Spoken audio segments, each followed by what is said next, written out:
for a while, but I'm in Allen now. Okay, well, you're still west, but Yeah, yeah. And I live in Granville, bro. Ugh. Don't loop me in with those Jenison Hudsonville freaks. Wait, Chris, how old are your kids? 10 and 7. So you have a fourth grader? Yep. And a first. Who's your fourth grader? Landon Brunsma. He's in Mr. Bright's class. Okay, so I'm gonna switch over to the live thing. I was letting you guys finish, so I wasn't gonna Sorry. rush. No, you're good. I'm gonna switch over to the live. If you just want to mute your mics, I don't know how loud this is gonna be on your end. The intro music, so just bear with me, and then I'll share the link if you want to share on your personal page. You don't have to. But yeah, cool. All right.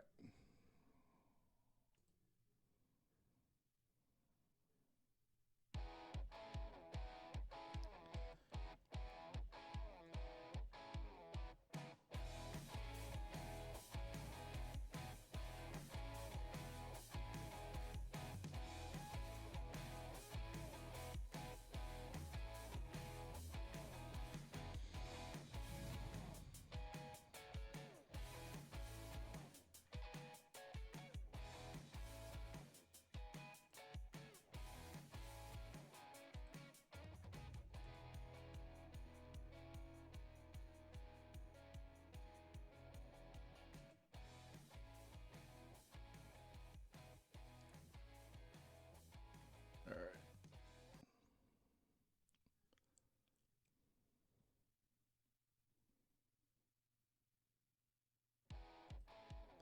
Hi, guys. Welcome to Threads Podcast, Life Unfiltered.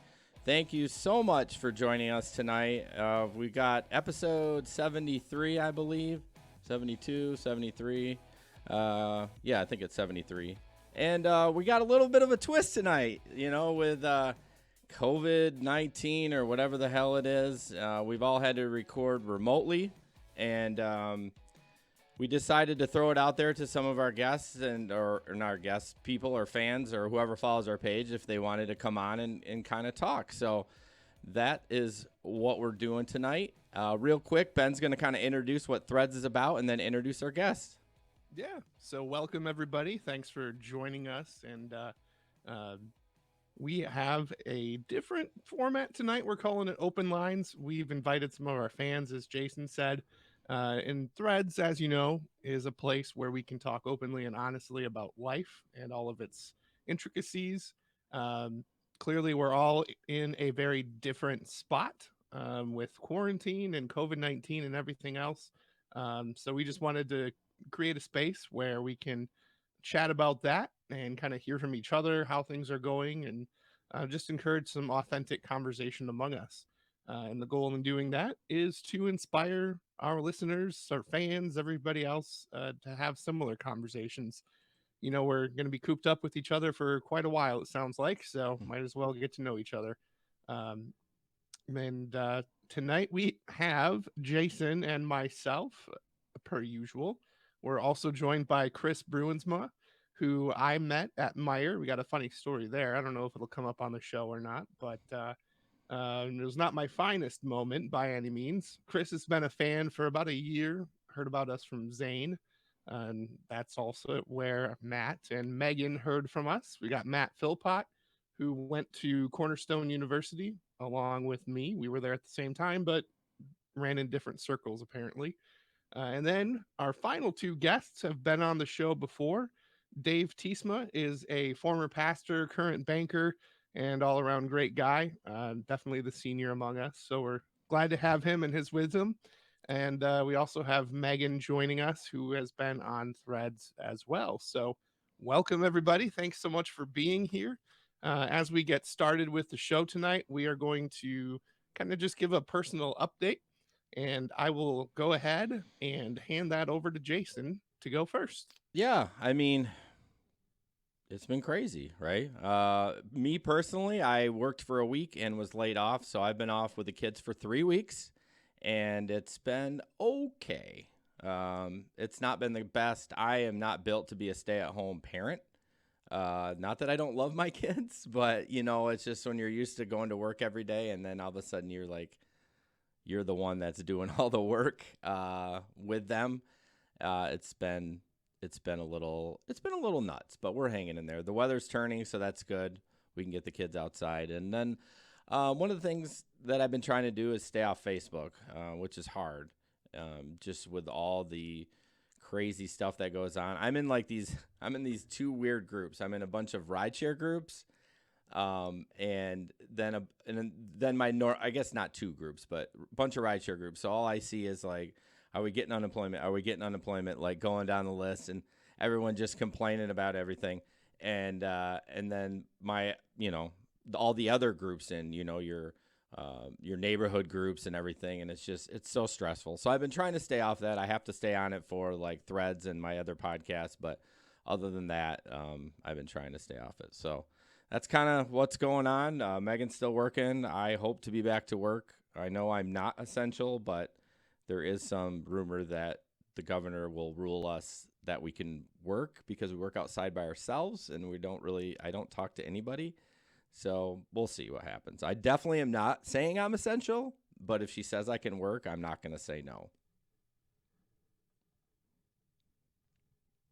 Ben, you're muted. Yeah, I know. I know. Maybe we should just do the unmute. I think everyone do the unmute. I think we'll be good because then I swear I will have to take a drink every time I say, "You're muted. You're muted. Yeah. You're muted." Whatever. We'll figure it out as we go. Yeah. I didn't know if you were done. I didn't want to interrupt you. Since when? Well, as far as my personal update goes, it has been an interesting week here. About a week ago, it was last weekend, I had the most insane toothache ever. And I have a pretty high pain tolerance, but man, I couldn't do it. It was so bad. I had some leftover medicine from my back injury, so I definitely took that. And then I called on Sunday, and the dentist got me in for a Tuesday appointment with an oral surgeon. And I had a crown that came off of a tooth. And in the current events with COVID-19, there's restricted hours that dentists and oral surgeons can do things. So I had to wait till Tuesday, and instead of trying to figure out the root canal and everything else, I just told them, let's pull it and we'll figure something out in the future. So thank goodness it was just a back tooth.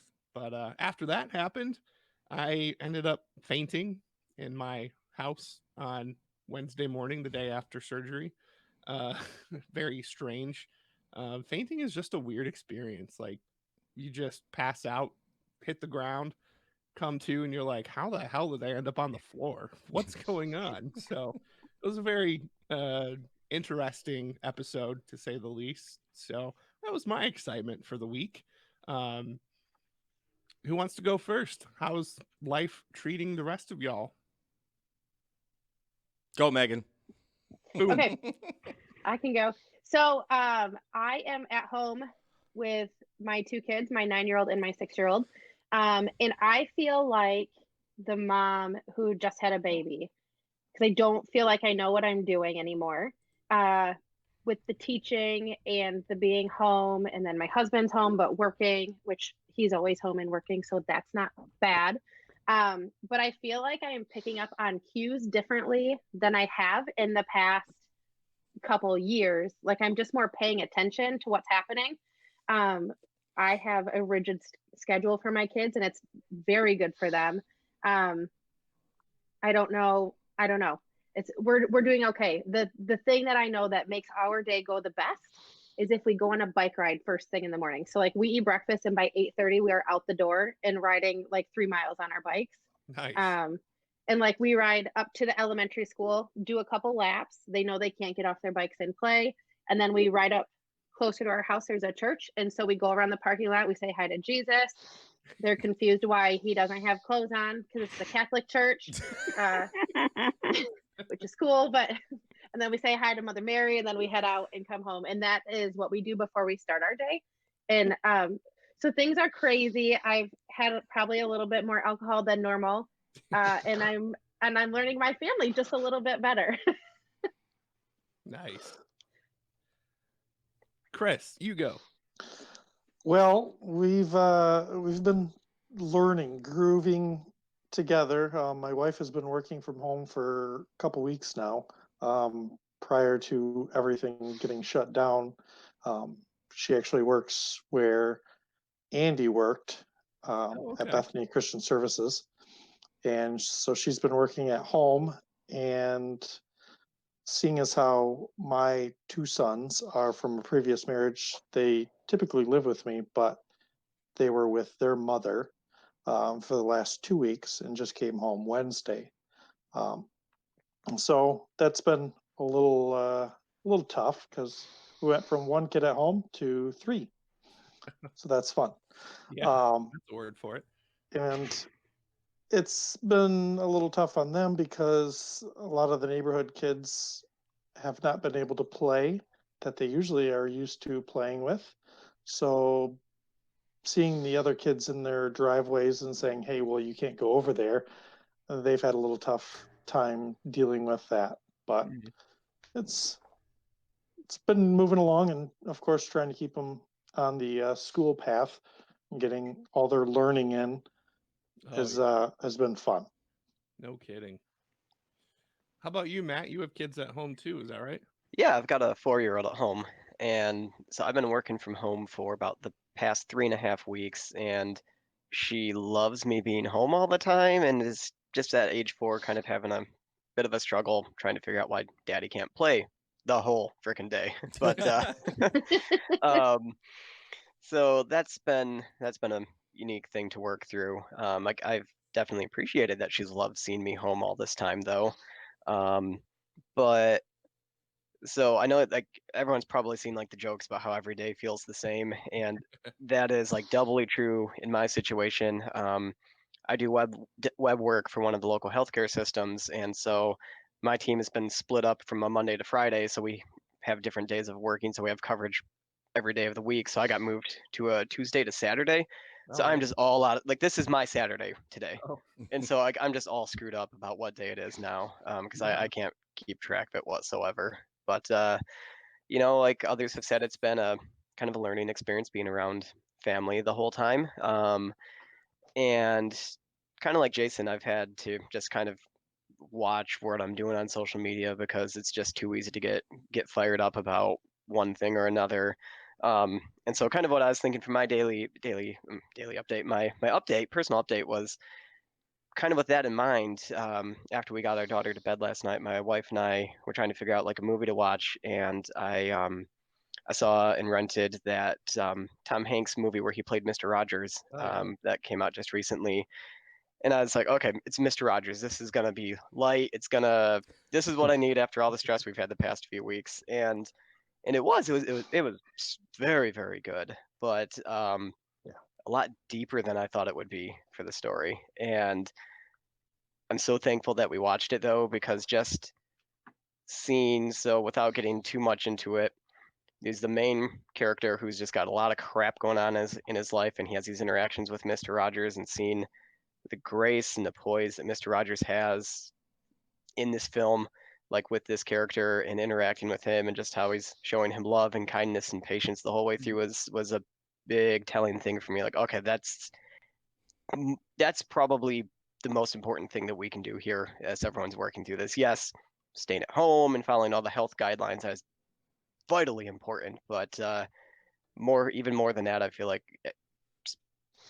good reminder to be kind, and we're all in this together. And so the more grace that we can show one another, the better it's going to be for everybody as we work through it. Yeah. Well said. Very good. All right, Mr. David. I don't know why I keep calling you Mr. I feel like you're the senior I and I show respect to you. Wow. All right. Yeah, that's fair. I'll take that. I don't mean to brag, but I am an essential worker. Oh boy. So yeah, I know, right? I work at a bank, as you said, and so we're obviously still open. But it's definitely it's a weird feel to driving in every morning, take 28th Street out, and you know what 28th Street can be like normally. And so just driving at about 8:15, 8 in the morning, and usually, takes about 30 minutes to get to work. and it takes me about 12, 15 minutes now.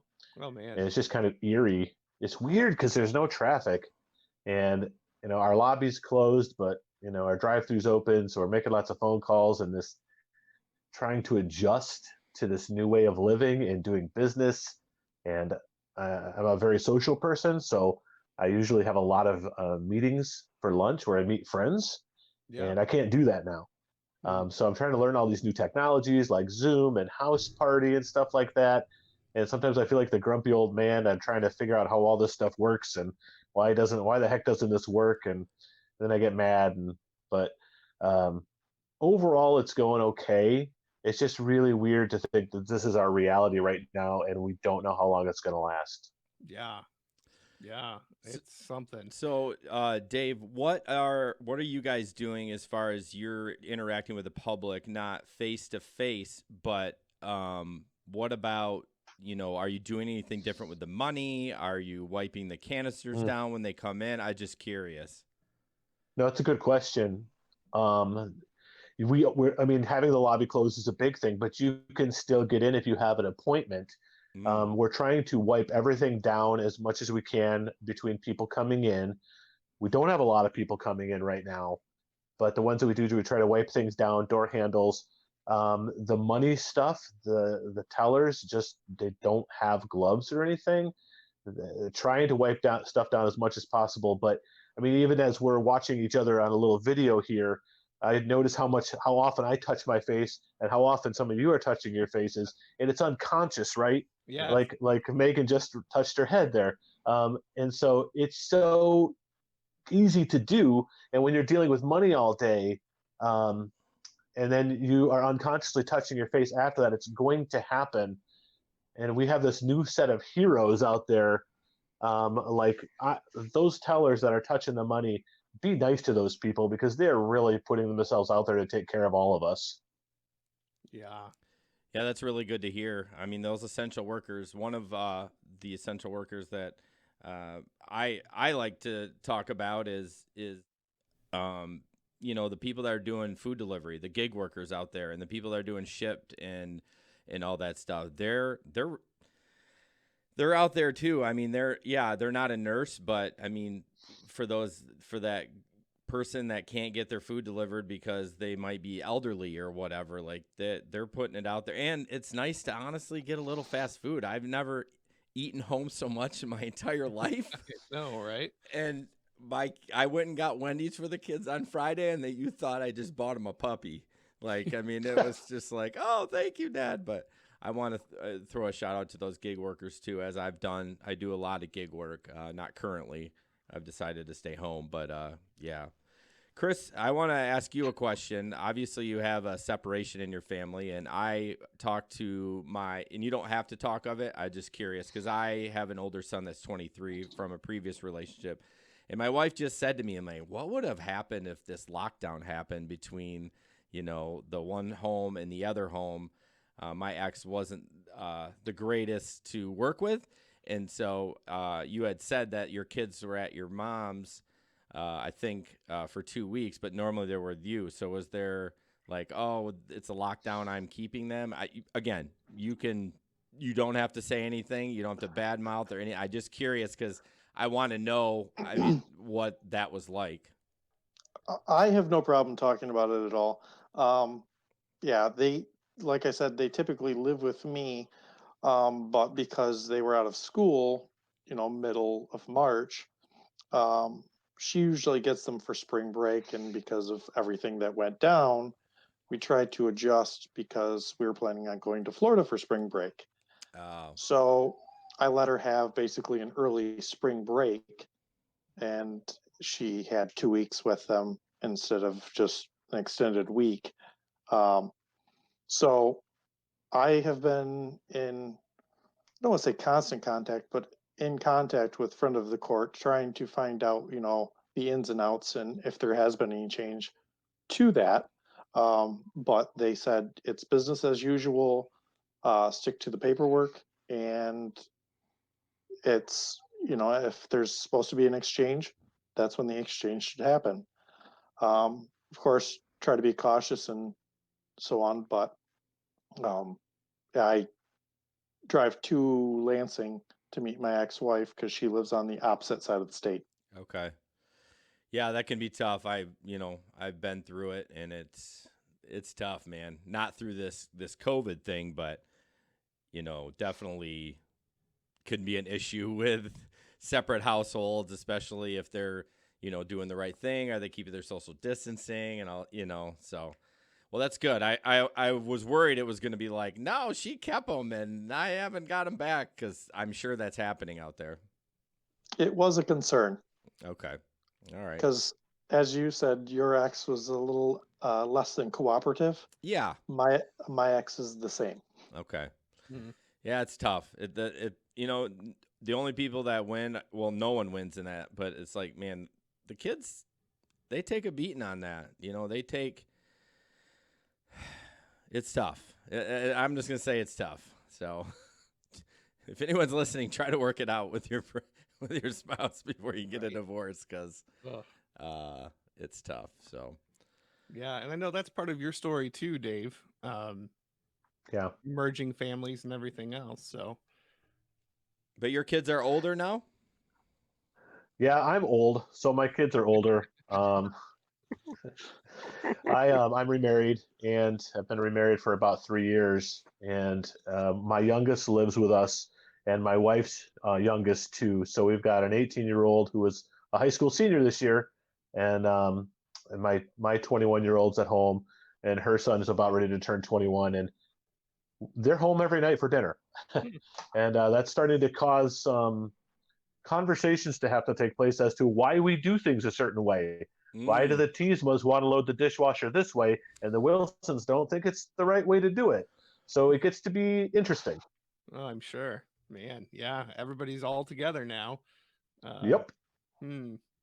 All right. Well, thank you everybody for kind of just cluing us into where your life is at. It's interesting to see the common threads. See what I did there? That run through our stories and our life experience and how we're handling all of this. Um, Want to transition into just a little chat about reviews. If you haven't done so yet, uh, please leave us a review on Apple Podcasts, preferably. By doing that, it helps get the word out about our show. It helps us rank higher in not only Apple Podcasts, but any other source that draws on Apple for reviews. It just helps us get our name out there and gets us more exposure. So if you haven't done so already, go ahead and leave us a review. If it's less than 5 stars, email us first and let us know what you don't like, because nobody likes just getting those random 2-star reviews with no explanation. But yeah, certainly do that. And also want to encourage you to check out our sponsor, BetterHelp. And Jason's going to go ahead and play that for us. And yeah, and right when we get back from that, we're going to kind of jump into our segment of open lines. This is what Ben named it. I kind of like it, like a radio show, open lines, and just kind of talk about, whatever, what you like about Threads. What if you want to talk about the coronavirus? I'm okay with that too. It's whatever. So we're going to jump into that ad, and then we'll be right back. Here at the Threads podcast, we value mental health, and we like to peer pressure our listeners into getting help. And what's so exciting about that is we now have a sponsor who believes in our show and has offered to sponsor us. I got to give a quick shout out to BetterHelp.com. That's BetterHelp, H-E-L-P. BetterHelp will assess your needs and match you with your own licensed professional therapist. You can start communicating with them in less than 24 hours. It's not a crisis line. It's not self-help. It's professional counseling done securely online. There happens to be a broad range of expertise among BetterHelp's counselor network, and you may not even have access to something like that in your local market. The service is available for clients worldwide. And you can log into your account anytime and send a message to your counselor. You'll get timely and thoughtful responses, plus you can schedule weekly video or phone sessions so you won't ever have to sit in those uncomfortable waiting rooms as you do with traditional therapy. BetterHelp is committed to facilitating great therapeutic matches, so they make it easy and free to change counselors if needed. It's more affordable than traditional offline counseling, and financial aid is available. BetterHelp wants you to start living a happier life today. Visit their website and read their testimonials that are posted daily at betterhelp.com/reviews. That's betterhelp.com/reviews. Yeah, so all you got to do is go to betterhelp.com/threads. That's betterhelp.com/threads. And you can join the over 700,000 people taking charge of their mental health with the help of an experienced professional. For Threads listeners, we have a special offer. You can get 10% off your first month at betterhelp.com/threads. That's betterhelp.com/threads. So go check it out. Get your 10% off. Get started in therapy. You can do it. All right, guys. Thanks for bearing with us on that. We are super excited that they're supporting us. As like Ben said, we peer pressure people to go to therapy. So we're going to just jump into, like I said, the open lines. And I just want to throw it out there to anyone what you want to talk about. I don't care what it is, to be honest with you. Like, if it's off topic, that's great. It'll kind of give people a break from listening to, you know, am I getting unemployment? Am I getting unemployment? You know, those kind of talks. But doesn't mean that we can't talk about that either. So who wants to go first? Hey, I'll chime in. So kind of like when Ben was doing the introductions and he mentioned how I came to know your show through the Eric Zane show, and I kind of got in touch with you guys early on, and it was so cool to learn about the connection that I had with Ben from being at Cornerstone. But I have always I've talked about the podcast to friends and family when talking about like what podcasts I listen to, and I can kind of tell when I start telling people about the just the premise of the show. Some people are pretty into it, and others are sometimes a little bit like, oh, I don't really know. But then I talk about the episode that got me hooked, and I think it is probably my favorite episode still. And it's the one where you're talking about swearing. I think was it like I'm a Christian and sometimes I swear you called it or something like that. Yeah, And the that title originally was going to be I'm a Christian, but I say the F word or something uh-huh, like that. yeah. But that episode, like, it just pulled me in so much. I'm a pretty good swearer. I can say some dirty things with the best of them, and um, that's sometimes been a challenge for me, and something that I've just felt bad about being a person of faith, because I know a lot of really good, strong people within the faith, and it's like I'm like, wow, like they blush when I talk sometimes, and and so to hear that conversation you had with I'm forgetting the name of the guest you had on that day, but that was so refreshing for me to hear it and made such a connection to me. Just like, okay, yeah, these guys aren't kidding when they're just talking like this is real talk about this is life. This is like what we go through and what we struggle with and our thoughts on things. And so some of those people I talked to the show about where they're maybe not quite sure, or I can pick those vibes up, they're not quite sure. I talk to them about that specific episode, and more often than not, I see like the light go off, and they're like, "Oh, hey, that I gotta check that out." So, um, that's one of those things. Like for me as a person, I thank you guys for doing that show because it really made that connection with me, and I think it's just I think a great thing to discuss at large for people because being a Christian isn't always pretty, and so I think that was a great show for that reason. Awesome. Any of our other guests have any feedback regarding Christians and swearing? I'm a Christian and I swear a lot. What? Yeah, I mean it's tough. It was Ben. When I met Ben, he didn't say the F word as much as very much at all. But now that we're friends, he does, and I do struggle with that because I always wonder. I'm in a big chat group with like 60 people, rideshare people, and sometimes I'm filthy, and I'd be like, oh man, what do they think of me because I'm a Christian and I do swear sometimes, and I don't know, I struggle with that. To what to say and I don't know. I mean, I do my best. I mean, I still think that you can swear and be a Christian. I mean, it's like I always say to people like the F word, like, okay, It's just 4 letters, right? Yeah. Had to double check that. You have to count.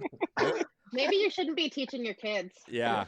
I went to private school, yo. I mean, come on. Jason, go ahead. No, I was just gonna say I always wonder, like, it's just a word. Like if I'm gonna say slug or wood chipper, I mean, but it's still not something you want to do a lot of. Right. I think so Jason, I grew up in Hudsonville. Like, I gather you did, seeing as I've heard you reference what school you went to growing up.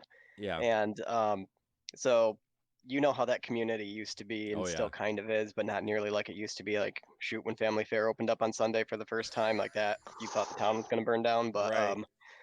so I think that definitely, and people who grew up in communities like we did, like any swearing for a lot of people was very, very taboo, and not like you're saying, not that, hey, just say whatever you want, it doesn't matter. But No. uh, yeah, it was good thought provoking discussion about kind of like you're getting at. They, in the end of the day, are just words, and so long as you're not just like completely flippant about things and being gratuitous, it's not like the oh my goodness like it was like growing up in a community like we grew up in. Yeah, I think one of the things is I can control it though because I don't talk like that in front of my bosses. So I mean, even if I hurt myself, like with a hammer, if I'm working on a piece of equipment, I don't drop it. I mean, I might under my breath, but I don't know why I get pretty crazy with my friends. So Man, I tell you what, this COVID stuff, like with my team all working remotely now, people's language has changed a lot when we're not in person and doing it through like a virtual chat like this. interesting. I wonder why that's like that. I have no idea because like my team, we're all comfortable enough where we could do it in person, and when like we're in just like pairs of like 1 or 2 people, but when boss is around, usually it's like straight laces can be, and Yeah. it's been flying recently. No wonder you're wearing a headset, so your kids don't hear it. That is partially why. Yes. Real quick, and someone else can jump in. That episode is actually number 7 on our top 10 list. That cussing episode. So, yeah. What's the number 1 episode? Is it? It's weird. It's not the one that Zane was on. He has his 1, 2, 3, 4. It's one that's titled "Flubs and Victories: Eric Zane Millennial Moment in Heavy Metal Church." That's the number 1. Interesting. I don't, and by like double. Interesting. It's weird. But what about you, Dave or Chris or Megan, as far as the swearing? Is that something that you struggle with, or how do you feel about being a Christian and saying those kind of words? I think Well- it gets tricky. Oh, go ahead. No, go ahead. So I grew up in the Jedison area, and I grew up in a Christian family, and for me, swearing was taboo, and I didn't at all growing up. I went through my teenage years, went through the 20s, went through my 30s, and then I got divorced, and then things changed. Yeah, I started to learn to use profanity sometimes, and it is tricky, Matt. Words do matter. What we say matters. There's power in the tongue. There's life and death in the power of the tongue, as it says in James. And yet I think sometimes we can get so hung up on, and yet the flip side is the word has meaning because we've given it meaning. The word in and of itself wouldn't mean anything if we said it didn't mean something.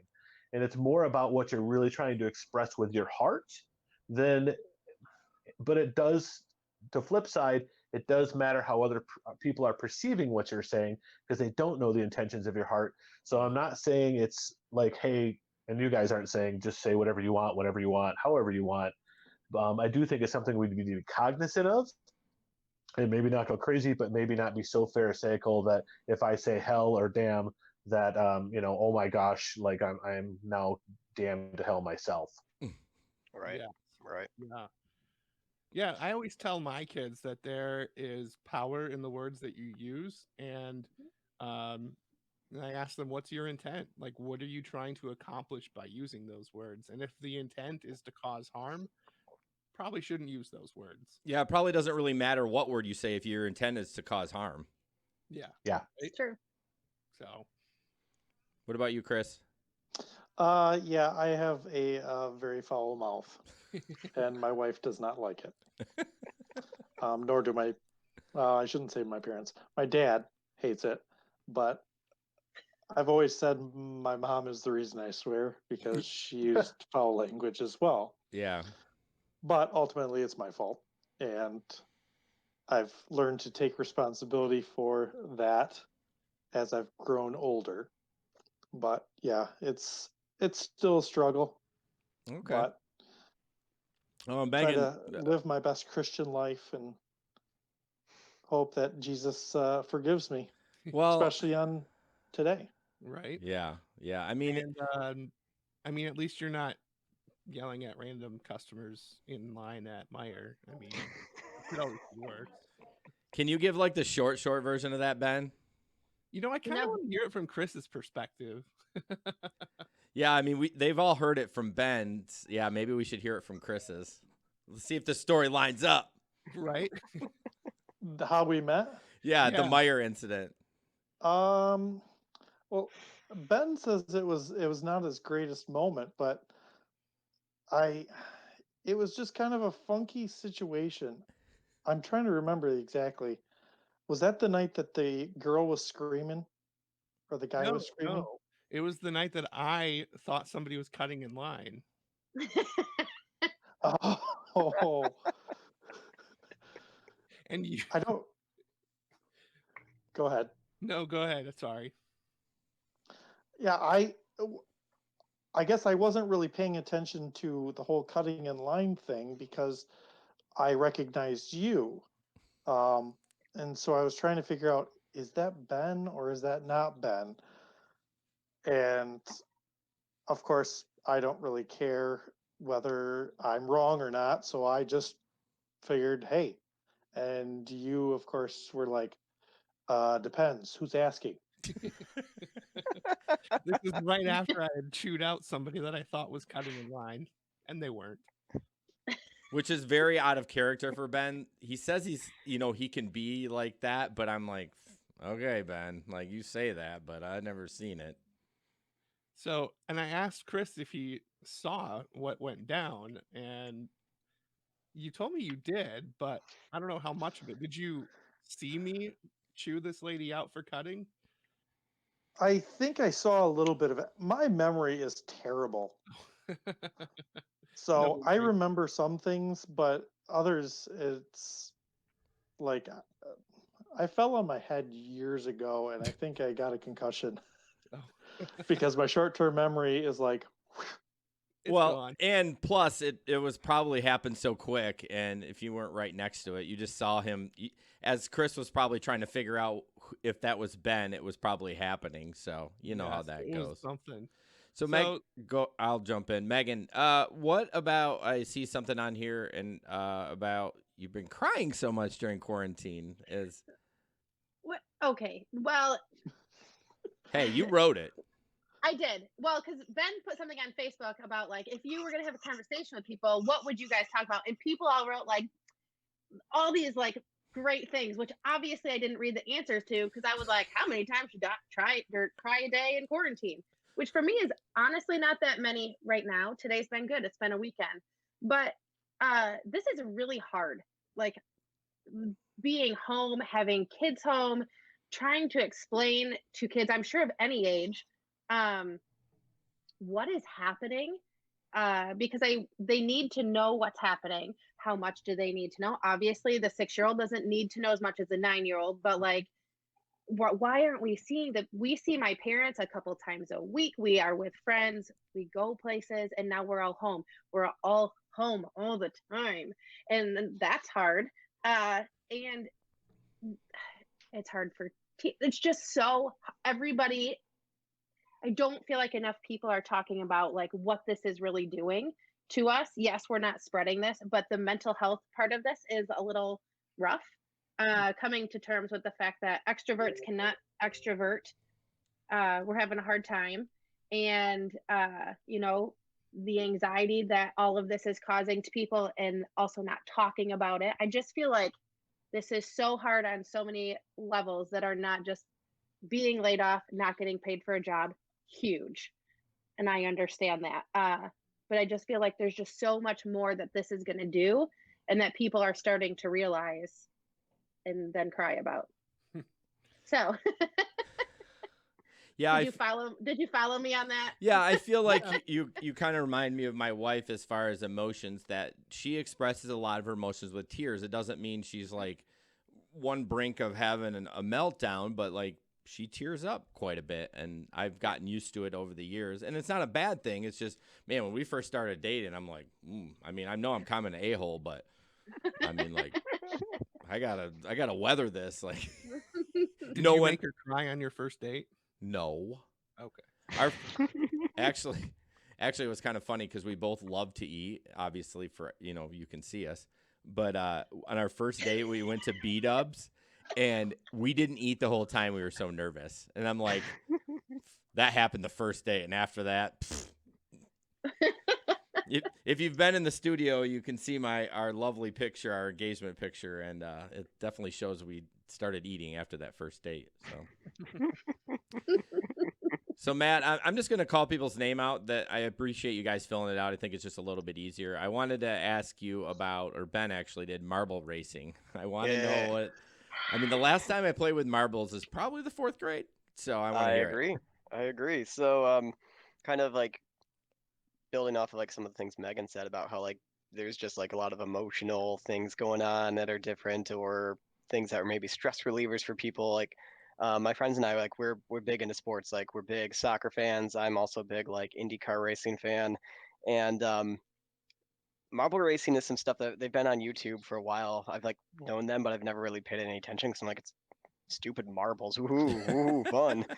But a few weeks ago, my friends, like I call them my soccer friends, they're like, dudes, have you seen this? There's this guy who has marble races. Like he does it like a Formula One race production where he has a literal like a racetrack, has graphic overlay on the screen, has a PA like an announcer doing play by play. There are 12 teams of marbles based off of their color, and they all have fun names like the Raspberry Racers or Balls of Chaos and stuff like that. And every week they do a marble race, and they get upwards of like 20,000 people watching these videos live. And for people like me who like are missing their sports release, we're sitting, there's a Facebook group, we trash talk each other about in like the teams. There's memes that people make about like, man, this one marble sucks and like always finishes dead. It's something to help normalize what the heck we're going through right now, and it's amazing. And my wife laughs at me and shakes her head the whole time, and I'm just like, bring it, because this Yeah. is awesome. I need this. So do they put it on, like, is it like a track? Like, Mhm. obviously, and so they just, like, is there a bar that goes up and they just let them go, and then it just whoever? Yeah, so there's an elevated portion of the track that has a constant running, basically like a conveyor belt, Okay. that has like some things on it that when the marble completes the lap, it has like these teeth things that will grab it and pull it up and drop it out, and they'll do like 10, 15 laps or so. And they've got some, like this one, they had a bridge with no sides on it, so if it got too far to the edge, it would roll off the edge and you'd be out. Or Oh, sweet. it's the last week's race. There was a real funky complex where all the marbles like got stuck. So they had kind of like in auto racing, they call it the safety marble, like a safety car. And it's this big marble they roll and try and like knock them loose, but then it like got stuck too, and then so they had to like red flag the race so they could reset every. And it's the way the guy does it and takes it so seriously. He has bleachers with all colored marbles, like for the color of the team, and they'll have Oh signs in my. there like for the Raspberry Racers or like whatever team they're supporting. It's really dumb, but it's so much fun right now. Just to pile on that a little bit, I saw one, or I think I shared it on Facebook. It was like tag, like on these obstacles, kind of the same thing. I literally watched 15 minutes of it on a Facebook. Like, you know how you get in the Facebook wormhole, like videos? I'm like, wow. I mean, I'm not a huge sports nut, but I was like, this is interesting. Nothing else is going on. Like, I'm going to watch this. We'll have to get that link and share it because I think a lot of people would be interested in Yeah. that. Anyone else find anything fun while we're on that subject? No? Oh, that's a no for everybody. Yeah. um, So, David, let's talk about some healthy or unhealthy habits. I am definitely on some unhealthy habits. What about you? Uh, because I'm still going to work, a lot of my habits are the same. But like I find myself actually I've gone for like 3 or 4 walks in the last few days because I am a restless person. Okay. And so I need to be doing stuff. And my wife is like, "You're going for another walk?" And I'm like, "Yeah, but I do find myself really struggling with, not eating well and eating too much just because I'm bored." Okay. Yeah, I know I'm worried about my work pants because I haven't, like, it's always a worry going into the season because I have the winter off from the lawn care part. And I tried them on this year. All right, we're good. We maintained, everything's good, no adjustment. And then I worked for 4 days and got laid off. And I've been like at home with the kids, and if you guys know me, I hate cooking. And so like I think I've had pizza 4 times a week, like the frozen Oh. pizzas that you put in the oven. Yeah, They're good, but and I'm eating like almost the whole thing, and the kids are nice. I'm Nicely like, done. oh, it feels so good, but like I bet I've gained 10 pounds. So I have been walking, but probably not to the extent of burning, a whole pizza off. I mean, it's not a big one. It's like this big. Uh-huh. Have you seen the meme that's like it's something about how we are all living like dogs. We're roaming around our house looking for food. We love going on car ride. Like we look forward to car rides. Dang it, I don't know the whole thing. I shouldn't have said it. It's That's I'll crazy. find awesome, it. though. I'll find it. Well, what's crazy is you've talked about 3 memes that I haven't seen. I thought I've seen them all. You know what I mean? Like you feel like when you're on social media, you see them all, but Because you took time off Facebook. yeah, I mean, I'm still on it, less than what I normally am, but still. Um, One thing I have been doing to pass the time is I actually took the plunge and I'm on TikTok, like to watch it. I'm not gonna post any videos. It is the best. I mean, Yeah. there's there's a couple of correlations with COVID-19, but they're funny. But most of it has nothing to do with it, and it's 100%. I mean, Megan and I we'll have tears rolling down our eyes. People are so creative, and I'm telling you, you don't have to post a video. You can still get an account and watch it. I encourage it because it'll give you belly laughs. Mhm. So yeah, TikTok, do it. TikTok. Chris, let's talk a little bit about parenting styles. I know that was one of your things. Has your parenting style changed because of the changes to life with the situation going on? Yeah, of course, working outside of the house, my wife works from home on Fridays, and she, of course, is usually the one to get the kids off to school and get our daughter to daycare.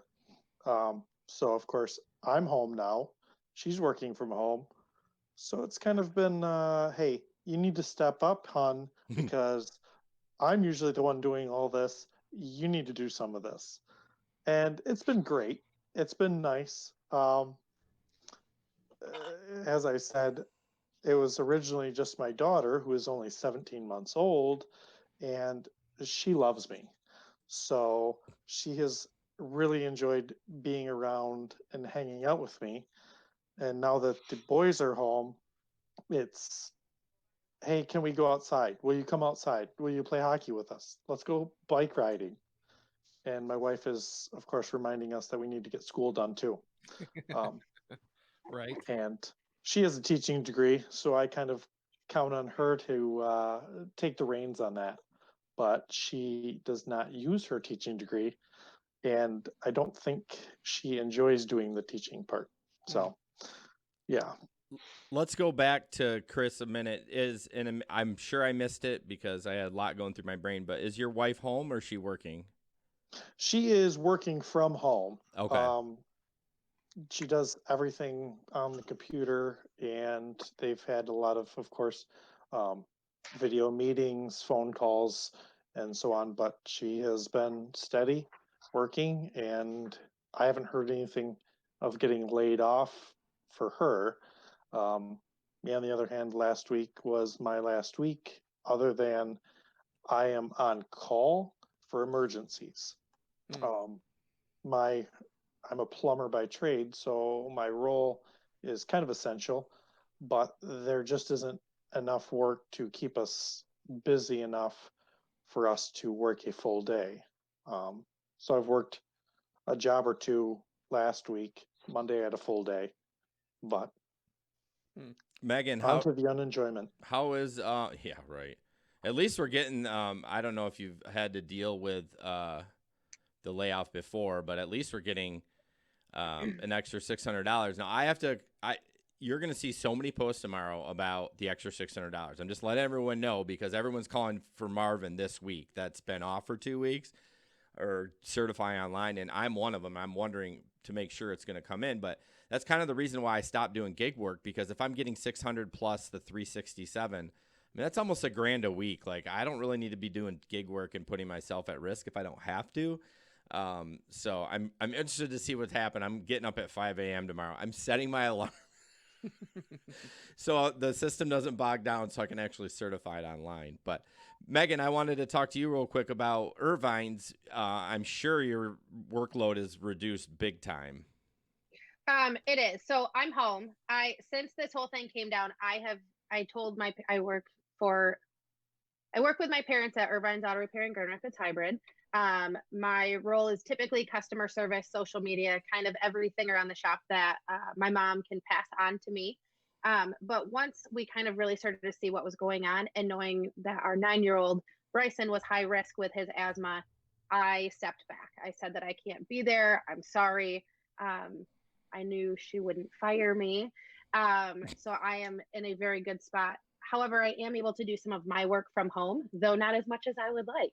Um, they are absolutely trying their hardest to keep the guys at work and safely working. They're dedicated to that. It's not as busy as it was. We have some things in place, and there are big jobs coming in. People who are maybe not in a questionable spot with their jobs and need repairs done to their cars are letting us pick them up, do the work, and then drop them back off to their houses. But yeah, things have slowed down. I mean, as with everything, but since we're essential, we can kind of go down a list and see if anybody needs anything and do our best to keep everybody very safely employed. Well, that's good to hear. I know, just real quick, and then I want to ask Matt what he does for work, actually. But I know my boss is looking into that loan that you can get.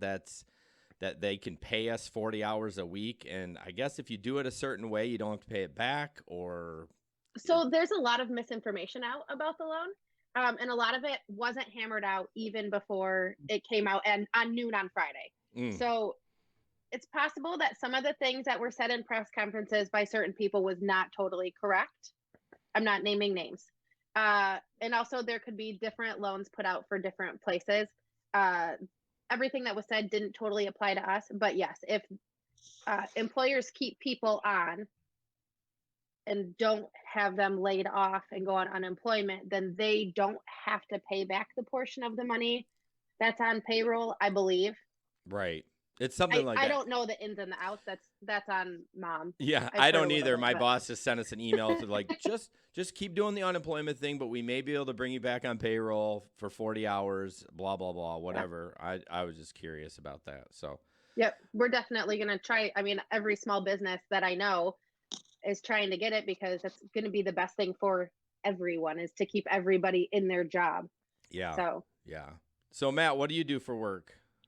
I work with one of the healthcare systems in town. Oh, yeah, you did say I that. do a lot of web work for them, more from like the marketing side of things. So this has actually been the busiest span I've had in the 6 years I've been doing this job, because our organization's website is our front door to not only the general public who is seeking health information, but also the clinicians that we employ and also clinicians who are not employed by my organization but have either just an vested interest in keeping up on what's going on with everything related to this pandemic, but also those who have business connections to our organization as well. So it has been nonstop. Okay. which I never thought would be the case, being a nerd who sits behind a computer and just does Right. stuff on a web page. So do you normally work remotely, or do you typically have an office or a work location? Typically in an office, I've like in terms of like technology wise, I've been able to work from anywhere forever. Yeah. But my department has kind of been like old school, where if we don't see you, we can't guarantee you're doing the work. Sure. Mhm. So I'm quite curious to see how things change when we come out on the other side of this. Yeah, man. Well, I'm in the it's interesting. The three of us that are on the top of the screen have all been laid off, and the three of us on, well, I guess Megan's sort of laid off ish. But yeah, interesting to see how this has impacted work so much.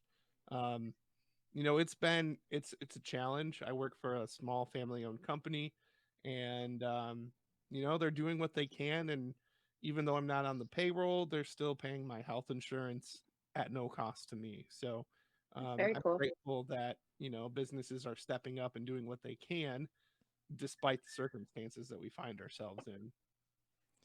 Yeah, I want to throw out and I want to get everyone's input and just maybe just kind of go down the list how everyone's on the screen and how's everyone feeling about going into the next couple of weeks as Megan is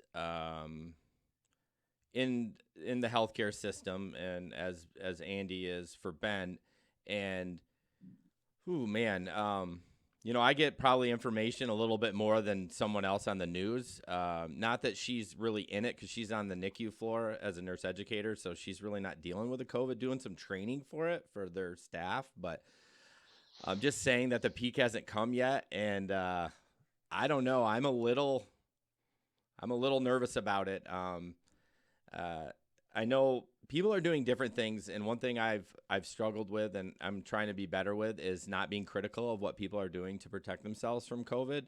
I know that there's somebody in my other friends group that leaves their groceries outside for 3 days and does all that, and I don't do that, and I just wash my hands and use some hand sanitizer. But what is everyone's feeling on the next couple weeks, and are you doing anything that maybe is out of the ordinary, or what's just your attitude about this whole thing going forward and currently? I know I said I wasn't going to talk about it, but damn it. Here we are. I Well, yeah. think it's going to be quite interesting. East side of the state's getting hit fairly hard right now, and what I hear in my communication that I have with hospital leadership is we're a few weeks behind on this Mhm. side of the state. So, like you were saying, the next 2 weeks, 3 weeks, that's when you might see the numbers really start to surge on our end here. Um, I'm concerned with the weather turning nicer, that some people are gonna just get the itch to go out more than they should, and that that's kind of frightening. Um, a day to day, a daily life change that's happened in our house is we do twice daily temperature checks with a forehead thermometer, once in the morning, once in the evening, because typically fever is one of the first signs if you are coming down with a bug in general, but especially this COVID. So that's something that we've been doing just to if we have any signs of anything, start to be able to take action right away. Mm. So that's been a daily change. Actually, my daughter popped her head in here a few minutes ago and was like, "Dad, you got to do our temperature checks." I saw that. That's cute. That's awesome. Yeah, for me over on this end, I would say if I had to pick a word to sum up how I'm feeling Thank about you. the next week or so, it would be tense. I just feel like we're kind of at this tipping point where things are about to get really interesting and it's probably going to happen really quick. I saw a very sobering article, and I should probably just stop looking at the news, but the uh, Surgeon General for the country here in America did a news conference today in which he said we're about to enter one of our darkest weeks as a country. Um, and just hearing somebody in a position of authority that has the insight and knowledge is just kind of like, oof, that's what they're saying from the top. It's just very sobering, and I guess I'm just kind of on edge, waiting for the proverbial shit to hit the fan. So What about you, Dave? You know, it's I've seen. I'm older than you guys, as we've kind of thrown out there, and I've seen some stuff already. And the last time we had a pandemic was 1918, the Spanish flu, and they were fighting World War One at the same time. There have been bad times before. We're going to make it through this, but it is scary, it is frightening, and it is easy to get caught up into the anxiety loop, Mhm. because it's so uncertain, and we don't know what it's going to look like on this side of the state. We don't know if it's going to get as bad as Detroit, and how do we respond to these numbers that are out there? And a lot of us aren't experiencing this firsthand, and we're not seeing it in our everyday lives yet. It's affecting us, but I mean, I don't know anyone who has this yet, and I don't know anyone who's died from this, and I don't always know what to do with all those numbers as they keep growing. You know, we have four times as many deaths in the U.S. as we did a week ago. There's like 8,400 now. There's 2,000 last Sunday, and it's tough to kind of wrap your mind around everything. So to try to figure out what's coming up in the next week and realize it is going to continue to get worse, we just have to be ready to respond and to help. And in our everyday lives and in our social media lives, we have to be extremely intentional about trying to foster community and kindness. And I think and not give in to anxiety and frustration and being irritable. When you look at the bigger picture, we've got to just really keep that in front of ourselves and get people around us who enforce that, so we don't kind of give into that stuff. Hmm. Very, very good feedback. What about you? Well spoken. What about you, Chris? You know, it's been a concern. Obviously, with I haven't been watching the news a ton. I never really watched the news, anyways. um, but I feel like I guess now I've been watching it a little bit more than I used to, um, and uh, it's all very concerning. And of course, some of lately I've had mind over matter because I've been doing the grocery shopping. I've been doing the errands that need to be run, um, trying to limit it as much as possible. But my wife is 30 weeks pregnant.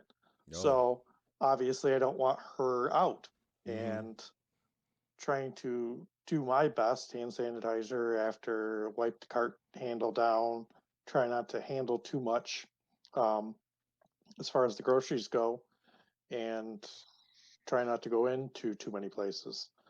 Um, I'm hoping that if people are staying home like they're supposed to, that maybe this side of the state doesn't get as bad as the east side of the state did, which would be fantastic. It'd be nice to start to see the numbers go down, but with the 2 to 2 weeks of possible incubation before you see any effects, it's a little concerning that 2 weeks from now you might have it and you didn't even know it and you were just roaming about as you typically would. But it's a tough situation to be in. Go ahead, Meg. Any feedback from the rest of us? Well, so my family has been home since the 13th, which is the day that school got out. We have gone very few places. I actually went to work for 2 days. So three of us have been home since the 13th. I was home the Tuesday after that. And we have not done hardly anything. We have had two meals out. One I grabbed on my way home because we had a school fundraiser at a pizza place, and we got B-dubs delivered DoorDash style.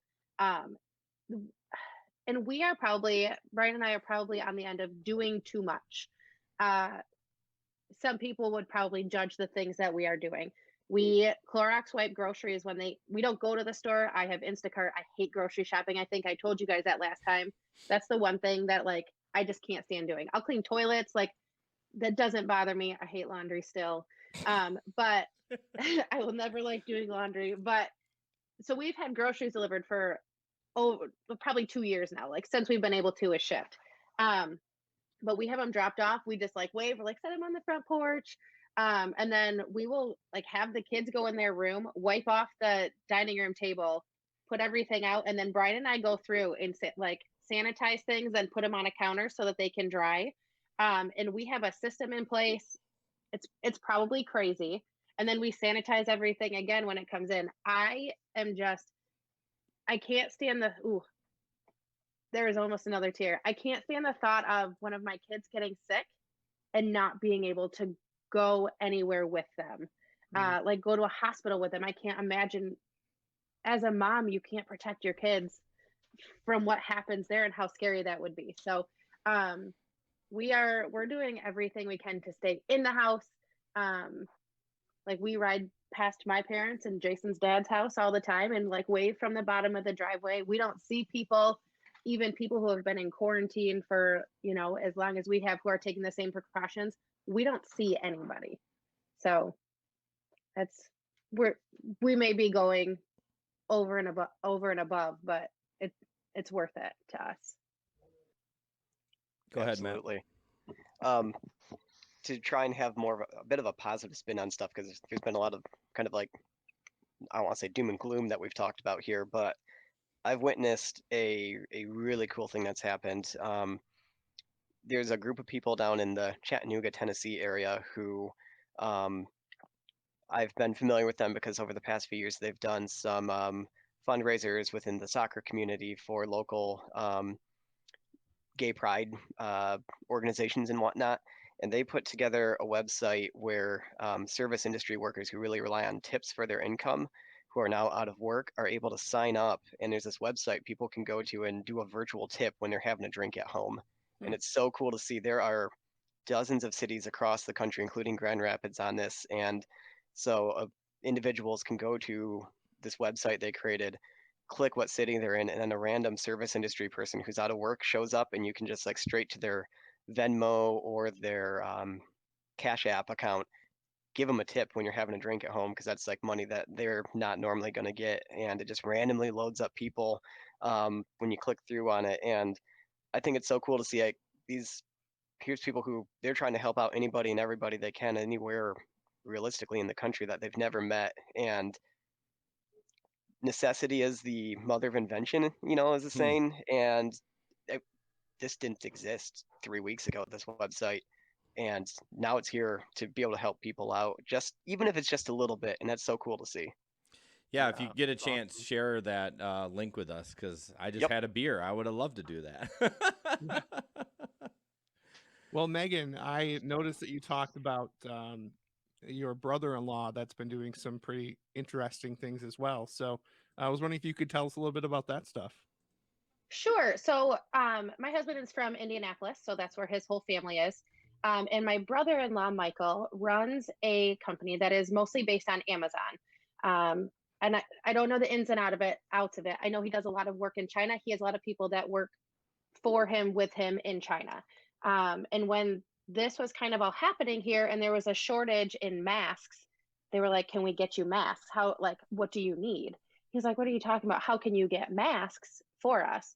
Well, so these are not the N95 masks that we use here that are made by 3M or what's the other company? Honeywell. But they are the equivalent, and there are tons of them in China to be had.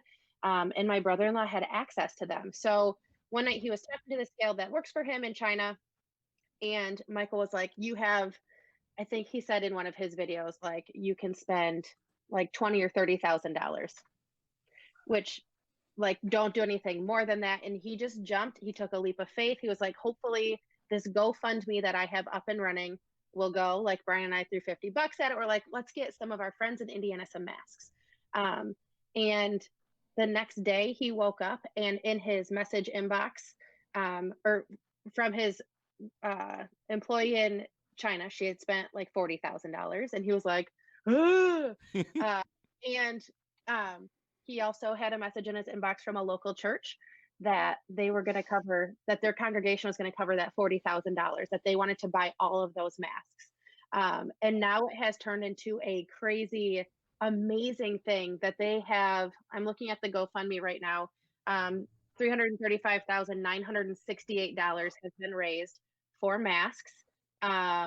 They are they're not necessarily they're not FDA approved because they're not made here, but they have had doctors and nurses and health officials in Indiana look at them and they are happy with them. And I also know that they have sent like I think 20,000 masks to Southeast Michigan too. So it's like it goes back to Mr. Rogers, the thing that he said with look for the heroes, look for the people that are doing good. There's so much bad news, but there are so many amazing things happening. Somebody taking a leap of faith in the middle of the night was absolutely covered, and now there are, let's see here, 35,000 masks arriving in the state of Indiana later this week, because someone took a leap of faith in the middle of the night, and it's being fully funded. It's pretty amazing. Yeah, real quick before Dave jumps in about those masks. Yeah, I don't know why. So either the president or somebody said that now they want us to wear them when they're out in public. But then if you click on it, it kind of, I don't know. The article kind of says if you are contagious, they want you to. But then I read somewhere like they want everyone to. And then I read that the cloth masks don't do anything. So I'm so confused on what mask works and what mask doesn't. Anyone have any thought on that? My oh, go ahead. Well, okay. So my understanding is that the cloth masks won't necessarily do much to keep you from getting sick. However, maybe it will keep us more conscious of touching our faces if we are out in public. Also, when you're coughing, it'll just maybe help us not be dumb. Because I can't stop touching my face. Dave brought it up, and I was like, "Dang, I can't stop." I know. But the N95 or the KN95, which are the ones coming from China, those ones that they don't want to tell people to get those because then our nurses and doctors and health officials and there won't be enough. Because look at our refrigerators. Look what we're doing.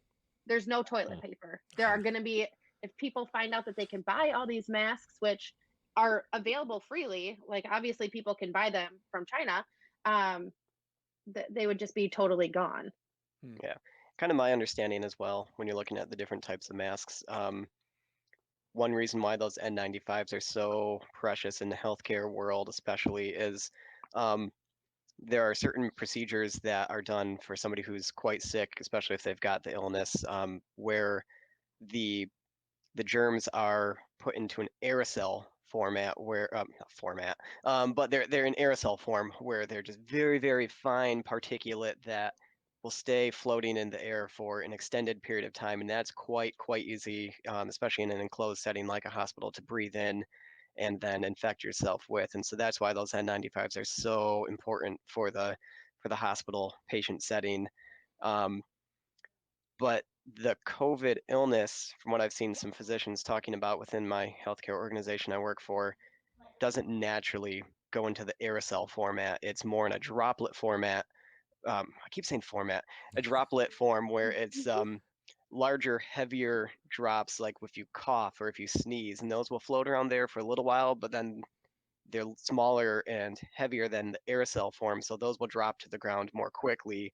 And my take with the recommendation for like a cloth mask out in the public is more that in most public settings, if you were to be around it, it's not going to be in the aerosol format, so it's not as likely to be inhaled, thus needing an N95 mask.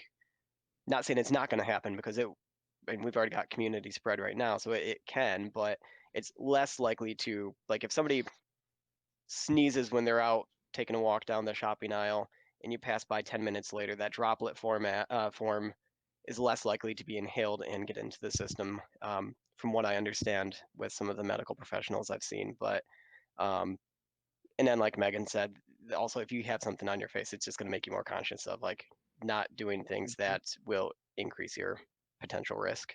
So are you guys going to follow that recommendation or not? I Yes. plan to. Actually, I feel kind of guilty. I found a couple of N95 masks in my basement from when I did repainted the basement with one of those big paint sprayers. Yeah. But I couldn't donate them because they're in an open container. They've been sitting in the basement, collecting dust for a couple years. But I plan on getting a cloth mask. Okay. Yeah.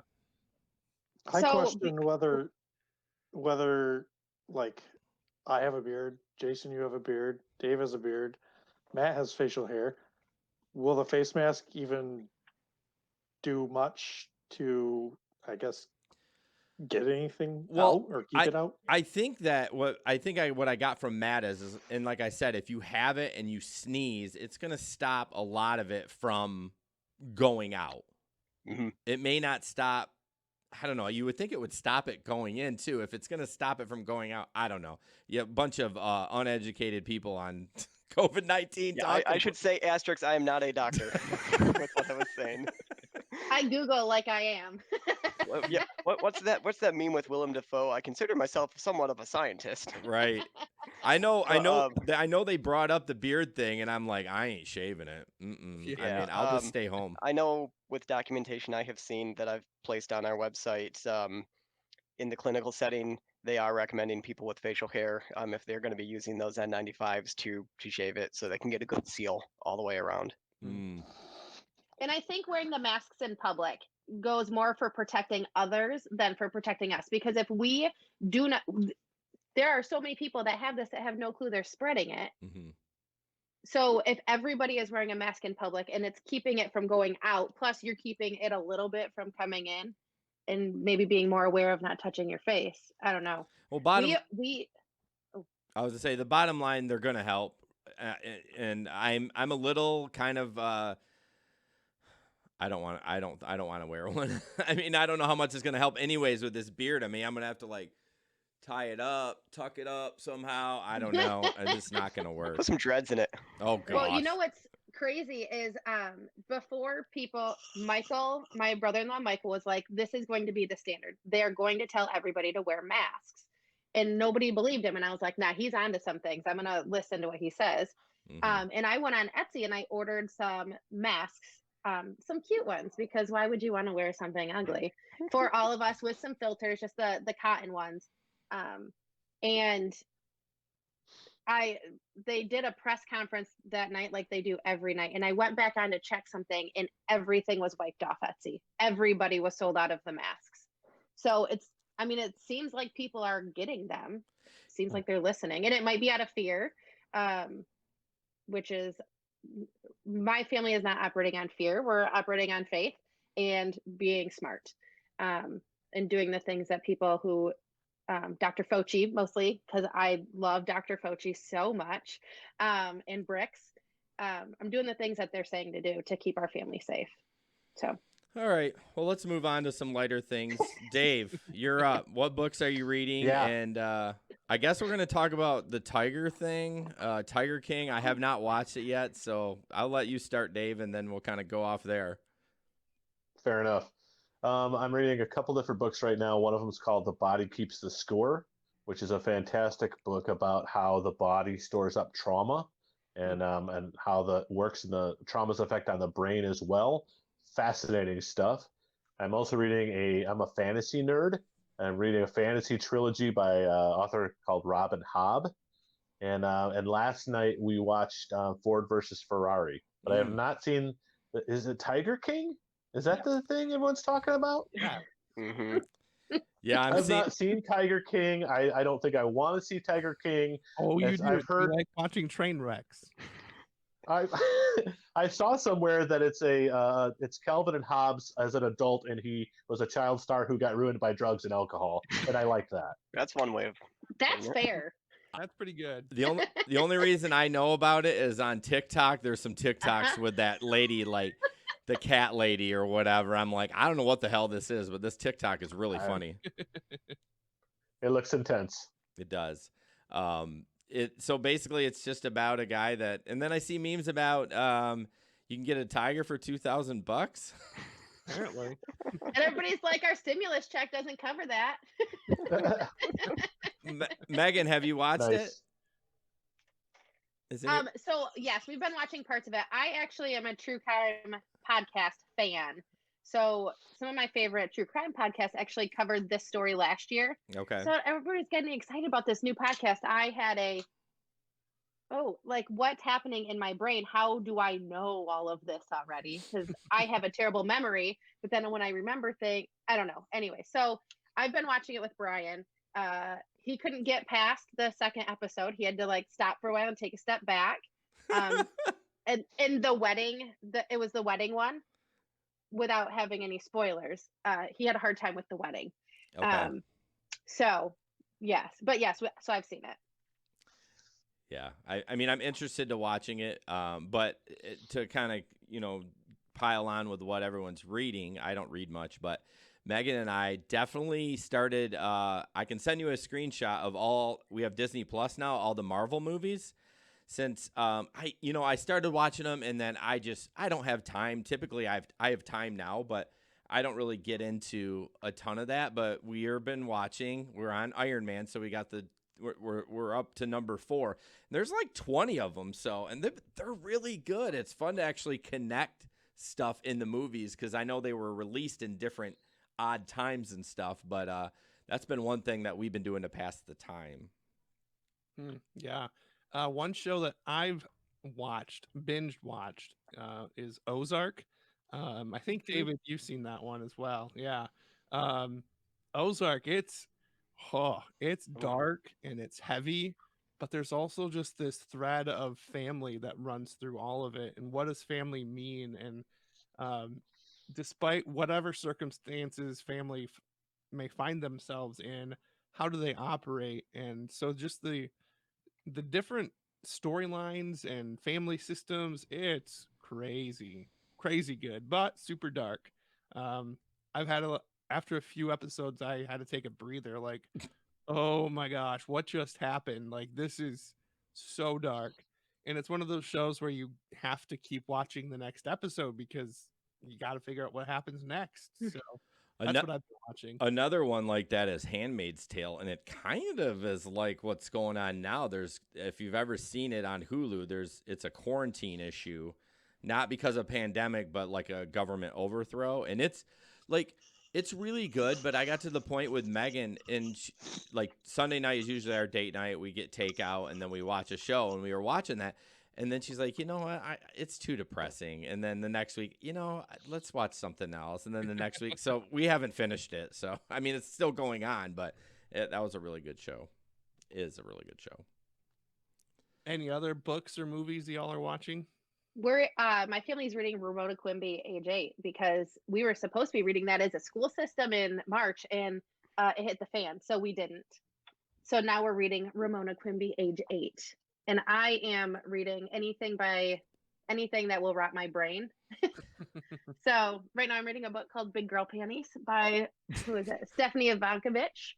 And it's about a lady who's big, and she's going to a trainer, and she's dealing with some childhood trauma and an eating disorder. So also on Netflix, Kim's Convenience is a show out of Canada. The episodes are 22 minutes long. One of my friends was like, "It's season 4 is out. It's so great."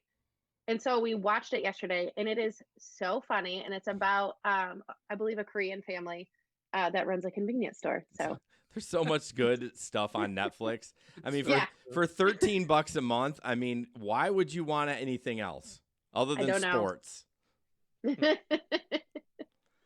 So, Megan, why don't you tell us about your kids? Looks like Ben wants, about the testing that y'all did. Yeah. So when I was with you guys, whenever that was, my kids had just gone through the testing for ADHD at Pine Rest, and like we knew they would, they both came back positive for ADHD combined type. And as soon as I knew we would have the results back, I made appointments at the doctor's office. We are the parents that quickly jumped to medication because of the symptoms our kids were having. In addition to, we were supposed to do some behavioral therapy starting soon, but that's kind of all up in the air right now. But both of my kids have started taking medication, and we have seen amazing results, especially with Hayden, who was struggling so much with some of her outbursts and things like that. She comes by that naturally, or honestly, I guess, from me, which is part of what was one of my big struggles with ADHD as well, was the impulsiveness. Yeah. But we have seen incredible changes. They are both very good about taking medication. and just being okay with it. And we have been thoroughly loved on by family and friends.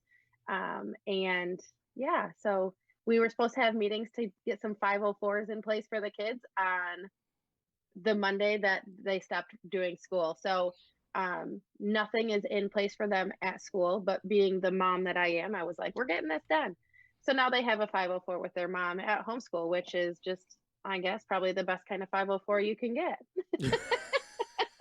And just so everybody knows, a 504 kind of levels the playing field for kids that have some type of disability. Should it be asthma, ADD, anything? It just kind of lets them be on a level where everybody else is.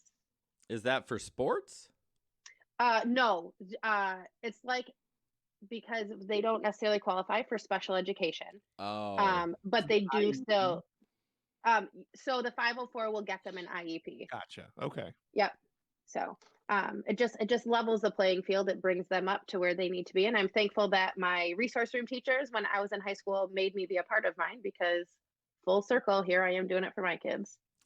yeah, the IEPs can be challenging. In fact, our IEP in May for Sullivan is actually going to be done digitally or like this, Zoom or Yeah. Google Hangouts or whatever. And so, yeah, it's been a little worrisome for him. I'm trying to not freak out about the schooling and just look at it like a long summer. Okay, what did we do last summer? Okay, he went to tutoring twice, 2 hours a week. And if we do that plus what we're doing at home, he's going to maintain. He's going to be fine. So there's no reason to freak out about it. Do the best you can. Right. Couple hours of instruction and some reading and some extra time with dad. I mean, I think that's a pretty good summer. Yep. Chris, one of the things that you wrote down, I want to talk about. You didn't think of any particular episode, but you like the honesty and being able to speak about faith and shortcomings without the fear of being judged. Is that something that, and I think we all kind of do, is, and that's why I'm kind of glad you're on, is being able to talk about those shortcomings. And I think we all kind of feel that we're going to be judged, and I'm glad we can create a space for you. And maybe we should have you on more so that you can talk about that stuff and not feel judged. Yeah, I like I said earlier, I'm a pretty honest person, but it's just sometimes you pick and choose what you share and what you don't share, because you don't want somebody to get a perception of you that you don't necessarily want. And you guys are pretty straightforward, and even if it's something that may paint you in a certain light, you are willing to share that. And I like that, because that's kind of how I am. I'm try to tell people as nicely as possible things that are on my mind. Mm-hmm. Um, so it's just a thing that I've enjoyed, and that's one of the reasons that I've kind of got hooked on onto the podcast. Yeah, thank you. That's great. I had a moment where I was like, I really want to post something on Facebook about me going to the oral surgeon and fainting and everything else. And then I was like, but why? Why would I do that? And like I kept wanting to post and say something, and finally I did, but I figured it out in my head.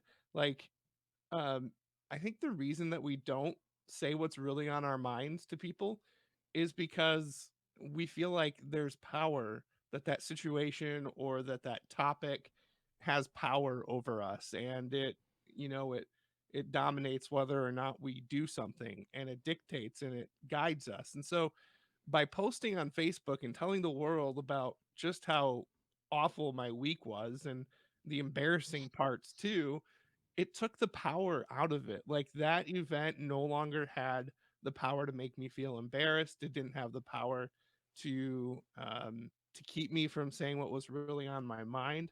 So I think that's the beauty of what we do on Threads, is we take the power away from some of those things, and it helps us to live openly and honestly. And so yeah, I really appreciate the feedback that you had there. Anybody else have anything kind of on that same regard?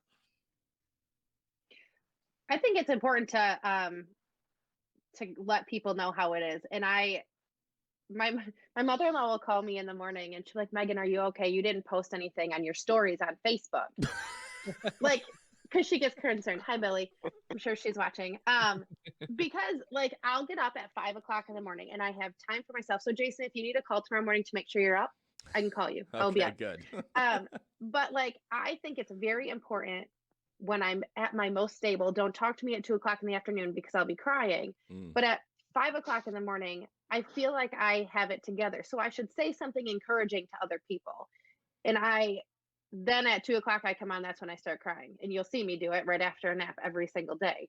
But I just think it's so important to be encouraging to other people in ways that feel uncomfortable, especially right now, because there are some people, Ben, who probably got a lot out of what you said. Like all this crap happened, but your daughter also got the chance to take care of you, which maybe hasn't happened in a long time or ever for you. And that's huge. And people need to hear that there are good things happening amidst the junk. Yes. Very- Exactly. Very good. Well, I think we're gonna jump into our unfiltered finale. We've actually been on for 90 minutes, so I think it's a good time to kind of jump into that. And yeah, do you want to do that, Ben, or did I skip a bunch of stuff? Oh yeah. Oh no, I just had one that I thought would be fun to get to, but we don't have to. I mean, hey, if you want to, go for it. You know me, I can podcast for 24 hours, so I know, right? bring Well, it, bro. before we jump into the unfiltered finale, I just saw this question from Dave, and it's something that even my daughter and I were talking about strangely today. We tend to have random, I don't know, I called it church in a hammock today. Miracle and I were just sitting outside in the hammock and talking about some Bible stories. I did have to clarify for her that it was not Noah who got swallowed by a whale. That was Jonah. Once we got those basics figured out, we started talking about sin and choice and free will and all this stuff. So I think it's already on my mind. And so when I saw Dave's addition to the post that I put on Facebook, do angels have free will? I'm just really curious to hear, especially your feedback on that, Dave. That's fair.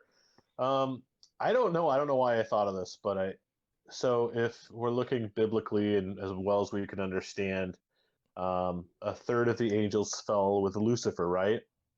And I got to thinking, did they have a choice? Were they just, because there apparently were three archangels, there was Michael, Gabriel, and Lucifer. And when Lucifer fell, the third of the angels that were under him all went with him, right? And became demons. Did they get to choose that, or did they just have to go? And if they did choose it, is it possible for them to be redeemed?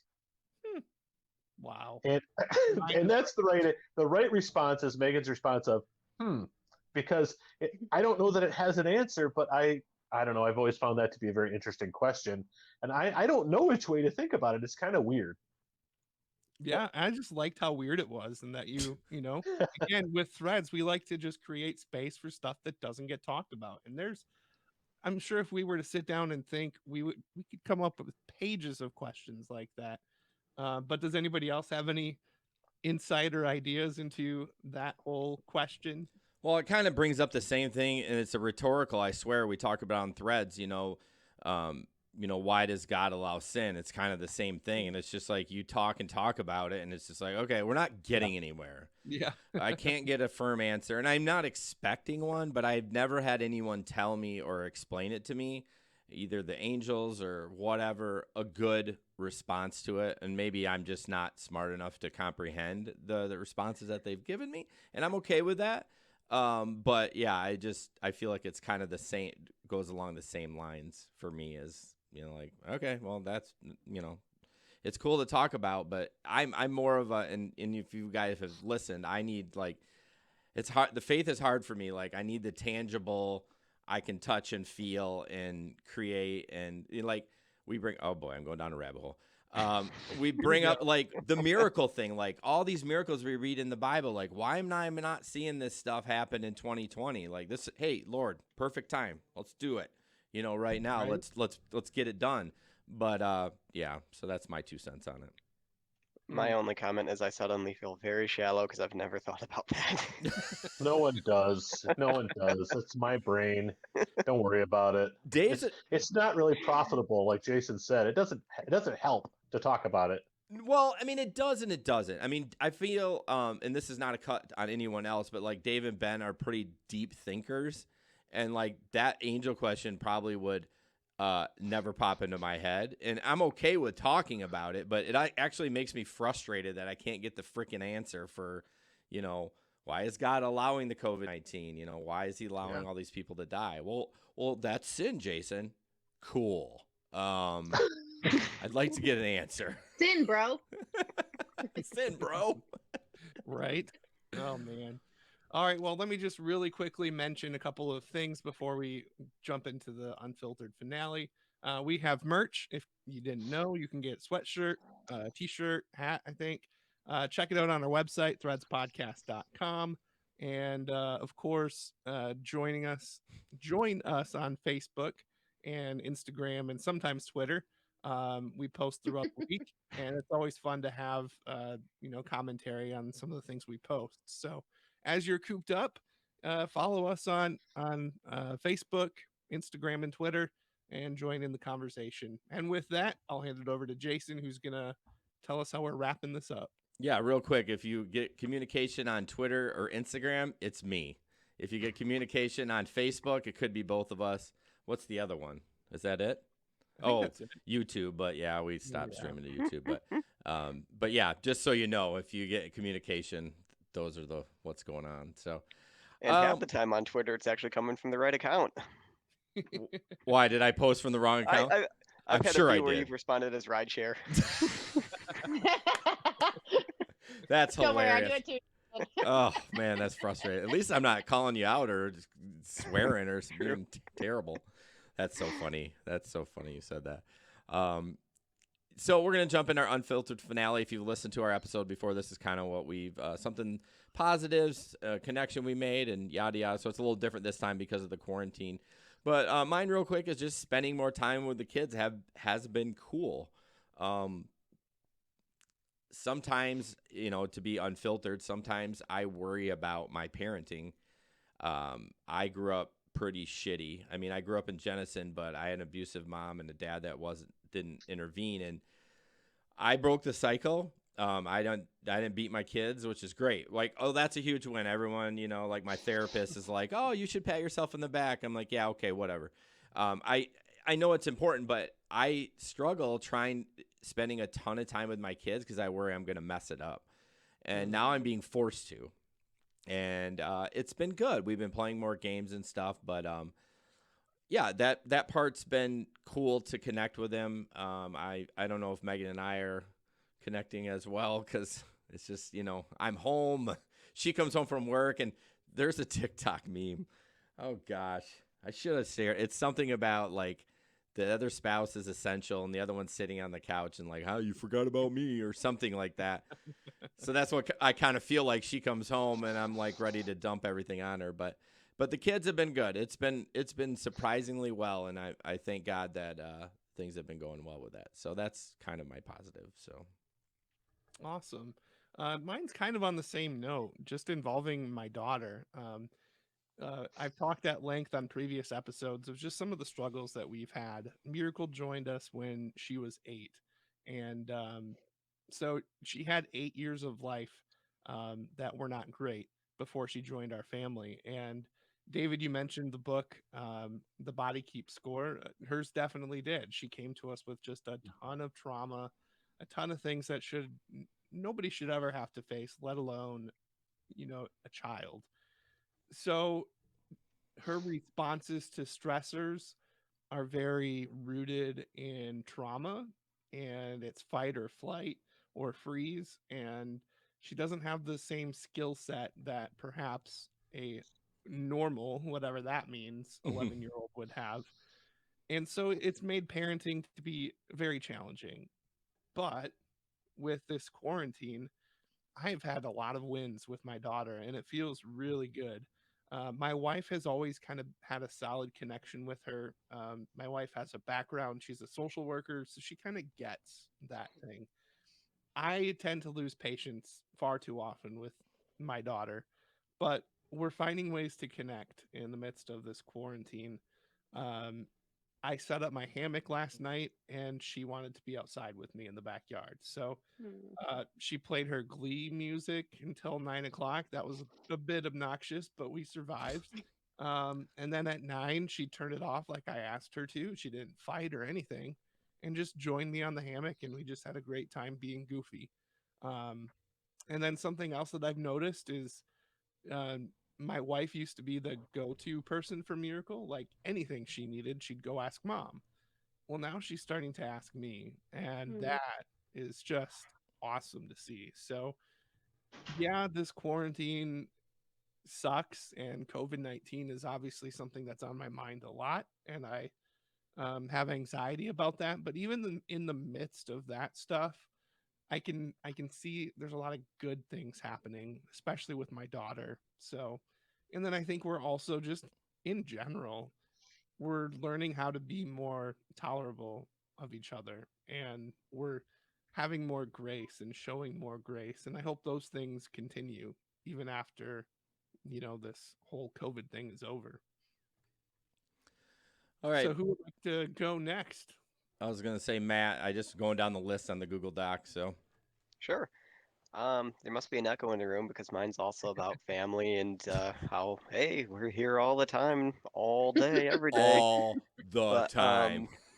yeah, but I've just been so proud of the way that like my wife and daughter, like we've stuck to it. We've been making the best of a crap situation that we're dealing with here, and I was kind of nervous coming into it with so my daughter's 4, and we're kind of right in this phase where we're taking the next steps into being a big girl, and that can be kind of tough, with hey, naps aren't really a thing anymore, or hey, you're using the big girl potty all the time and all this type of thing. So I was kind of like, oh, this is gonna suck. And not every day is easy. Today actually was kind of a rougher day, especially on like the this kid's really tired and grumpy, but we got to keep her awake type front. But we've been like everyone's had so much grace coming through it, and like even for a 4-year-old, she doesn't know what it means to go through something with grace, but like I can see sometimes where she's like holding it together because she's for whatever reason knows that's what she needs to do, and so it's been so cool to see, and it's been enjoyable as well to be able to be more involved with that type of stuff by being home all the time. So Hmm, that's great to hear. What about you, Meg? So I like you guys, we're all home with our family. So I am pretty darn impressed with us as well. Um we came off I won't say it was chaos, but 2 undiagnosed kids to moving into a place with medication and just trying to make sure we're keeping schedules. Um it has put me back in a place where I always saw myself, which was being a stay-at-home mom. I think I told you guys that I didn't ever mean to work, which sounds so dumb, but I feel like I'm where I belong, especially right now. That doesn't mean I'm not going back to work. I'm going back to work. I can't stay here all the time. But it put back into perspective for me and probably for Brian too. Like this is this is why we're here. This is our purpose, is to raise these 2 people. And yeah, they're jerks sometimes. And so are we. And we're just trying to be very honest and graceful about that. The other day, Bryson told me that he was just really sick of being around Hayden. And I said, well, honestly, buddy, I'm a little bit sick of being around you, but we're all going to be around each other for a long time. So you just need to make the best of it. And I didn't say anything else. And he kind of looked at me like, oh, like, oh crap, she just called me out on it. Hmm. But it was with love that I said that. Like, we're all sick of it. We're all in it together. But I just feel like we are in a really good place together. So, That's really yeah. good to hear, and I'm glad. I Yeah. think our families can be friends because I tell my kids, I say that thing. My kids can be assholes sometimes. Like, I oh don't, my goodness, how dare you say that? I'm like, shut up, you know it's true.